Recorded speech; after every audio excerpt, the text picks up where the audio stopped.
go to this. Okay, so it lasted a little longer. So I gotta go to the I have to go to that mental health evaluation on Wednesday, and I feel like I mean, and I have to take an Uber over there, but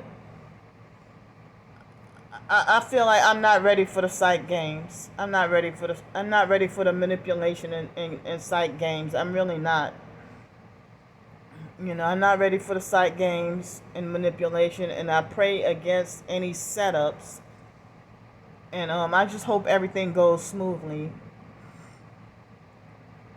But I don't trust any doctor right now, or anything, whether it be allopathic or any medical or mental health. I don't trust them no more.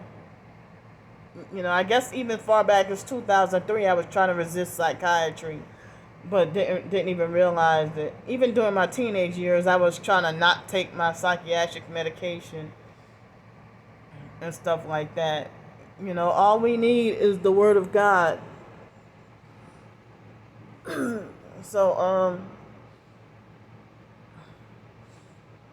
it, it's like it's narcissistic and wicked to force somebody to ingest the same poison in their body that you yourself wouldn't even ingest, and then you lie and say, well, oh, it's good for you, and stuff like that. You lie and say that it's good for you when it's not good for you. And then when I get sick, or if I have like a certain weird episode, like an instance of passing out or fainting from the psych medications or something else, if I end up having fainting spells or something like that, then y'all will blame me or say that I'm trying to get attention. Or if I have like a facial contortions or total body twitching from side effects of the medication, y'all will say, oh, well, she's faking for attention and she's a hypochondriac and stuff like that. But those psychiatric medications, they strip you of your they strip you of your health and create all kinds of diseases. And also, if you wonder why, if you're on psychiatric medications and you're having constant stomach aches, and you end up with irritable bowel syndrome or constipation all the time. If you end up with IBS or constipation always, and you get what I'm trying to say.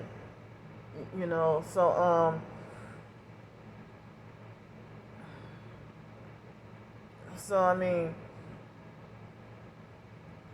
I don't even know if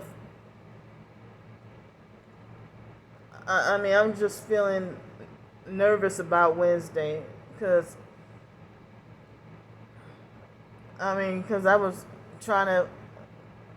It seemed like that's the only income I can fall back on, but at the same time, I never asked for SSI and Social Security in the first place. The foster mom did that. She did that. And as I was saying on the blog about the post about being greedy, if y'all put me on psych meds, and then the psych meds you don't even have to overeat, but the psych meds will, because the toxic chemicals, will blow you up and make you big and huge, and bigger than a nutty professor, and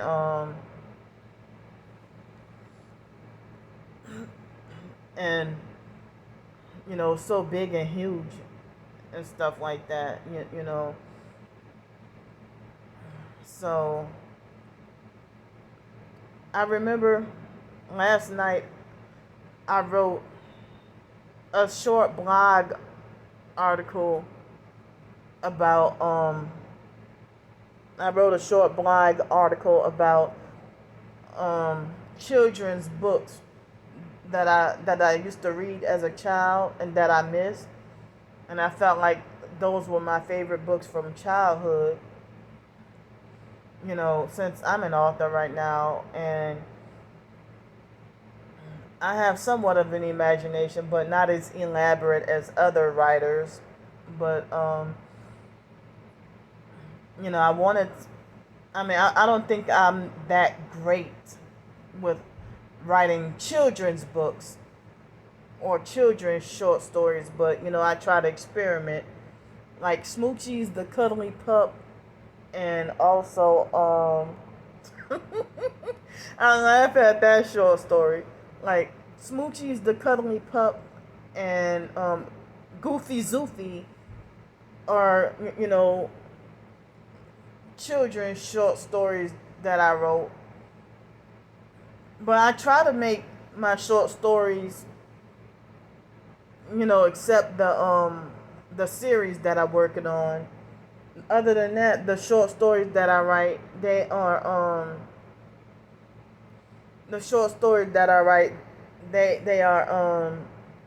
I try to make them friendly and suitable for all ages. I mean, other than the series that I'm working on, me trying to expose cults and stuff. Other than that, the series that I'm working on, the series. I don't even know if I can work on a big fiction book, but I might just hold. Ever since what happened with my thumb a few days ago, I noticed that I haven't been writing for the past couple of days, and then I feel discouraged, feeling like, well, I'm feeling like as if I'm just writing for nothing because nobody's really paying attention or listening to me. But if things go well on Wednesday, then I would like to get back to writing again. I don't know. I probably can write something today or tomorrow, but I would like to get back into writing again. And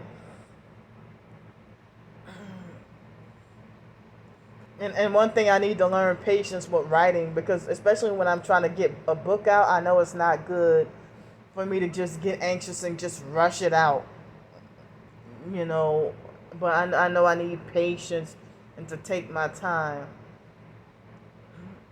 But especially at first, my first nonfiction ebook, that Gang Stalked and Targeted by the Psych World, that pissed all the gang stalkers off.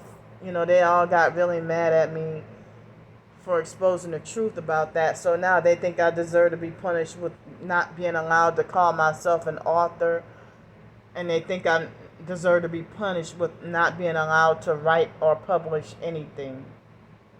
And so they want to try to fight tooth and nail to try to force me to stop writing. That I'm just not allowed to write. But I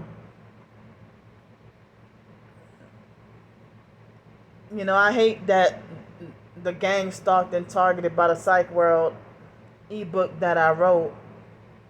I hate that I'm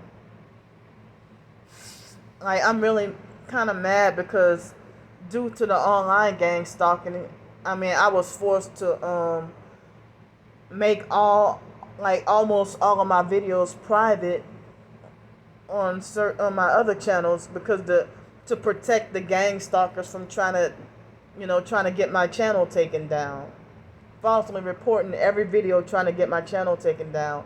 Just like when I would use Yahoo Answers years ago, they would have perp trolls who hated me, who try to go back 5 years ago and try to it would be 2014, and they would try to look down questions I asked from 2009 and just try to falsely report everything and try to get my Yahoo Answers account taken away. Trying to get the account suspended. So that's why I made certain videos private to try to protect my channel. But I need to get the truth out and exposing the truth and everything like that. Just like Aaliyah and Sicko R. Kelly's daughter, you know, she herself was aggressively, trying to report the videos that I had, exposing her existence. And she kept reporting the videos, trying to get them taken down, or trying to get my account suspended. That girl, she's satanic and evil. And so, me mentioning about how what she's involved in, and talking about, I mean, my experience with Rashad Houghton, how he treated me mean and stuff, and me hearing about certain things involved with the Illuminati and stuff, their involvement with the Illuminati, the occult, and witchcraft and stuff. And she tried to say, oh, well, Candy talked shit about my whole family, or she talked bad about my whole family, and I looked her up, and she's not even a good person, or she's not a good person at all. And I'm like, says the witch, says the Satanist, who wants to glorify herself as a dark angel, and Lucifer is her nickname. That girl is like, another person said that she is very satanic. So, and also, the gang stalkers in general, trying to falsely report everything, trying to get my videos taken down, trying to get my channel taken down. Everything I post is offensive and stuff like that. And they do it because there's no consequence for their bullying. That's why bullies bully. And then, when you go to school, I see a lot of people compare social media to the schoolyard. So, if you go to school and there's nothing done about bullying, when you make complaints and reports about bullying, and then you finally had enough and you beat a bully's ass for once, and then they make it like the bully is the victim. Once you finally had enough. And so, or you do something crazy as a cry for help, lash out as a cry for help, and then people will wonder, like, why would you do something like that? Well, the person pushed me to the edge and provoked me, and I was crying out for help. Y'all were ignoring me, and this goes for anybody, so you hear about people being, or you'll hear somebody who was bullied to death, and nothing is done about the complaints or reports. And the teachers at school ignore you and don't want to anything. They don't want to do anything about it. So yeah, they don't want to do anything about the bullying. It's like they blow you off and stuff. So I gotta mentally recharge. I'm still not feeling 100% alert, but you know how that is. Once you eat breakfast, then you perk up a little bit, and you kind of feeling back to normal. But my body and my mind kind of still feel like I need a little more sleep. Like I still need some more sleep. So but I did want to continue to write today, and like I wanted to write a blog about wishing I could. Wish I could have done a cookbook, or wish I could have run a restaurant or something, and I bet you that if I could have run a restaurant, like back then, it probably would have been junk food. In 2007, I wouldn't have known any better, like serving like fried catfish or something. but I wanted to open a restaurant years ago and specialized in this different kinds of soups and casseroles and stuff like that, because that's where I know I'm good at. I know I'm good at soups and casseroles, and I used to get compliments. Like one time I had some kind of seafood casserole. The family, it was like the family went nuts over it. But any other stuff I cook, they treat my food like it's disease before they, you know, and my family members started treating me like that before the rest of the public. I mean, when I would try to go to the fake Hell's Way church and they would have potlucks and everybody's food get eaten except mine. And it's like nobody would want, they would make it like they're too scared to touch my food. And it's like, why are you scared to even touch it if it's packaged cookies from the 99-cent store?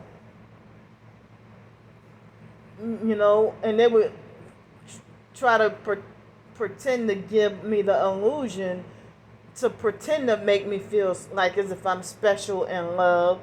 And that was a narcissistic fake pastor, a narcissistic fake church pastor who got exposed. And everybody else was there. They were narcissistic and having flying monkeys too. So if you go to church and you notice that there's a church pastor who chooses favoritism amongst the members, that's how you know you got a narc pastor. So I mean, it would be packaged cookies. I didn't even make them. I just bought them from the store. But then, everybody favored fake Dolores' cooking, and a couple other people, they handpick who to like in the fake Hell's Way church. That's the church where they talked about David Jane eating 6 plates of food and stuff like that. But I think I think I was either right there or David Jane cried and complained to me about it. That Eric said, the fake pastor Eric said that you can eat 6 plates of food, but you can't tithe. But then again, you're greedy for demanding tithing, which is not biblical. So I had to leave that church when that money hungry fake pastor tried to say tithing is the only way to salvation. And I'm like, are you serious? So I mean, they try to threaten me and then the fake pastor, I mean, I talked about this before. He would make false smear campaigns about me, lying and saying that I'm a prostitute because I haven't been going to the fake church in a while, because I was, and then Eric kept on feeling threatened by me asking questions and trying to figure out the truth and stuff, and he was afraid of me knowing too much. But I was singled out and treated differently and treated like less than. And I didn't really feel loved in that church. And I'm surprised I stayed for 6 months. No, it was longer. Well, it was off and on for about 6 months. More like 8 months. And so, I think that when I got raped by the Freemason in June 2012, and how they acted towards me, I think I should have permanently left the church then. Because I got not an ounce of support or help.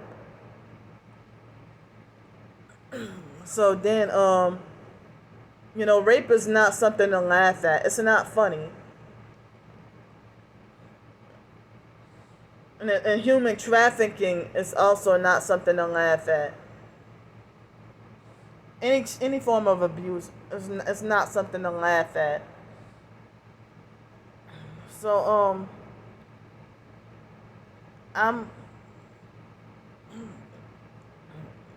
Eric was dirty. He was a dirty guy. So, I mean, I never even knew that Eric thought I was greedy. But Ben Lim had to have got it from him to say, oh, I don't know, between you and Candy, who's the greediest people in the church. But you're narcissistic. You're a narcissistic, money-hungry Korean. A narcissistic, money-hungry, racist Korean. and then have nerve to do all these worldwide fake church missions and stuff like that, just using charismatic witchcraft, brainwashing people. And you know, Ben Lim, who I call Ben Fraud, he sold his soul to the devil. He sold out a long time ago. And now he got some kind of fame. Now, if you're a satanic sellout, check yourself before you call somebody else greedy.